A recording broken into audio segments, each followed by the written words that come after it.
friend, I have news. I think I might have found a way to break Talor's curse. Go on. Well, after listening to the village elders and scouring every likely-looking tome in the library, I learned that not all Tomberries are the same little green menaces we know and loathe. Apparently, a chosen few live to incredible ages and grow to many times the size of their counterparts. The folktales hold that it's the very eldest of these, the Tomberry kings, who weave the curses, and that their magics bind their victims to them, that they might continue to feed on their pain. So if we slay the one that cast the curse, the feeding will cease. But that was my thinking, yes. Though I doubt it'll be easy. These kings are not just bigger, they're stronger too. And if the tales are true, their followers will defend them to the death. It is a perilous proposition, in short, but it may also be Talor's only hope. What say you?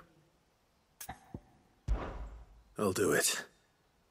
Even if killing this king doesn't break the curse, Mysidia will be a safer place for its removal. Thank you.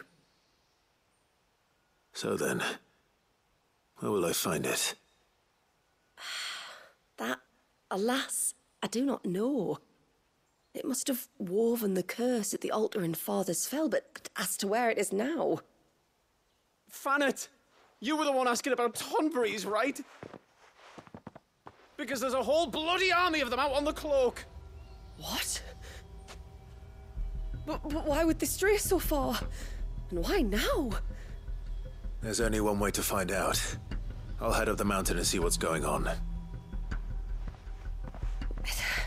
Right. Thank you. And please, be careful.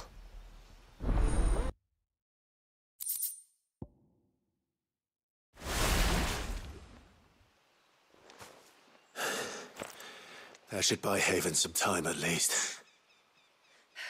Clive, are you all right?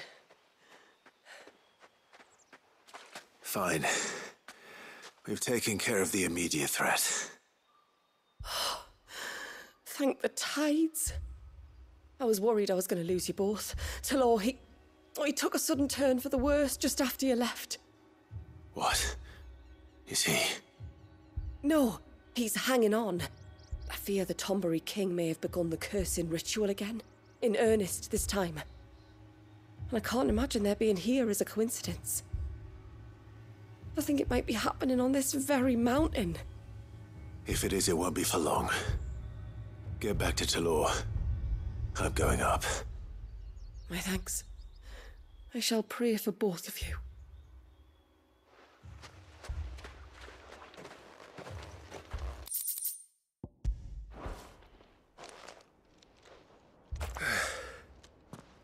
Looks like that's the last of them. Out here, anyway. But beastmen do like dark places.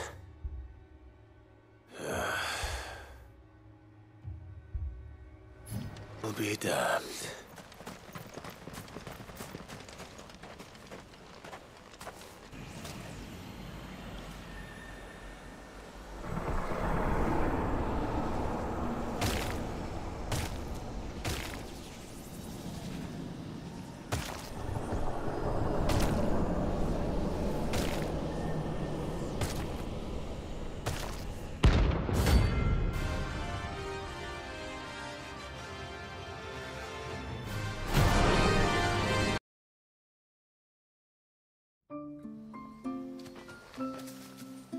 Clive!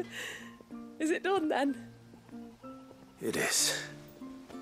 I was going to ask if there had been any change in Talor's condition, but judging by that smile on your face, I think I already know the answer. You do? Talor! He's back!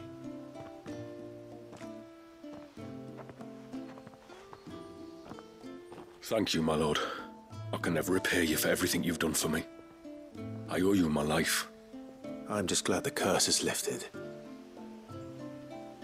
There is one thing I'd like to know, though. if you don't mind my asking, what made you seek the Tombury's help in the first place? Oh, that, well, you deserve to know. It was years ago now, back in my trading days.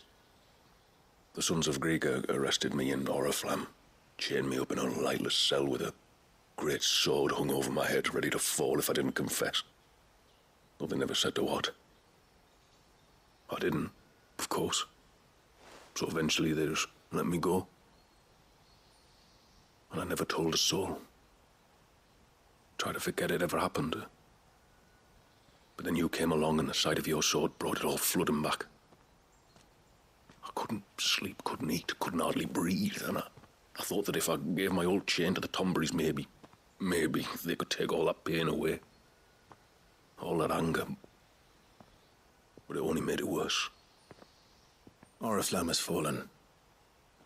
And the men who tortured you likely fell with it.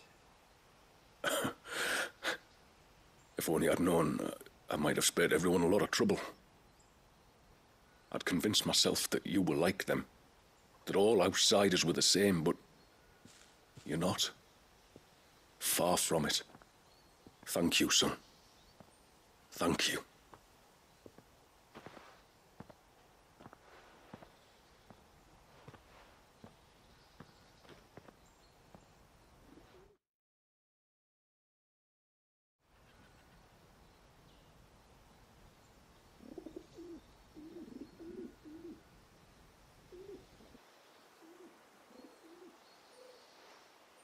Clive, there's something I need to tell you. After we parted ways on the path to the cloak, I went straight back to Talor and explained to him what you were doing on his behalf. And just like that, his pain began to fade. What do you mean? Just like that? The Tombury King would have still been alive. I had to contend with dozens of his minions before I found him.